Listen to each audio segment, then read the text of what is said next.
I want trade inclusion, এবং আমি আমার যে ভিত্তি আছে বাণিজ্যে, এটাকে আমি বৈচিত্র্যময় এবং আমি এটাকে বৃহৎ পরিসরে নিতে চাই। পররাষ্ট্র সচিব পাকিস্তান থেকে এসছেন, ওনাদের কাজ মূলত পররাষ্ট্র মন্ত্রণালয়, ওখানে আমার সাথে কোনো সংযোগও নেই।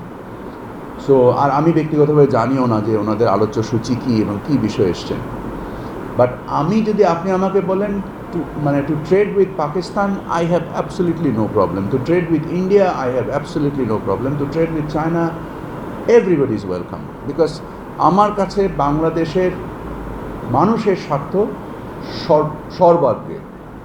এখানে ইন্ডিয়া, পাকিস্তান, চায়না থেকে আমার মূল জিনিস হচ্ছে যে আমার যারা নাগরিক, আমার বাংলাদেশিরা আমার কাছে more important than any other country.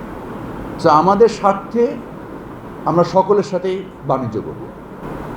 আমরা চেষ্টা করছি যে আমরা যে কর্মসমষ্টি নিয়েছি, এক্ষেত্রে আমাকে জ্বালানি মন্ত্রণালয় থেকে শুরু করে প্রধান উপদেষ্টা নিজে আমাকে এ ব্যাপারে রাতেরবেলা ডেকে নিয়ে গিয়েছেন বন্ধের দিনে টু আপডেট হিম, এবং আমরা আলোচনা করেছি, ওনার কাছ থেকে নির্দেশনা নিয়েছি, এবং আমি নিজে এয়ারপোর্টে পয়লা বৈশাখের দিন মোটামুটি পুরো দিনই কাটিয়েছি to understand the steps and the sequences, এবং আমাদের খরচা কেন বেশি, কেন আমাদের কার্গো আরেকটা দেশের সহায়তা নিয়ে যেত।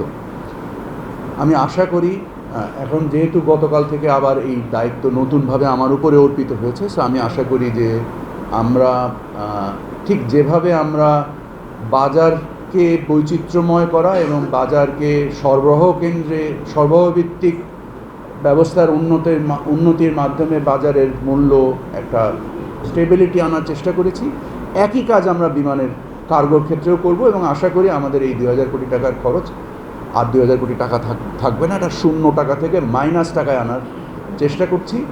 ইনশাল্লাহ সম্ভব হয়ে যাবে।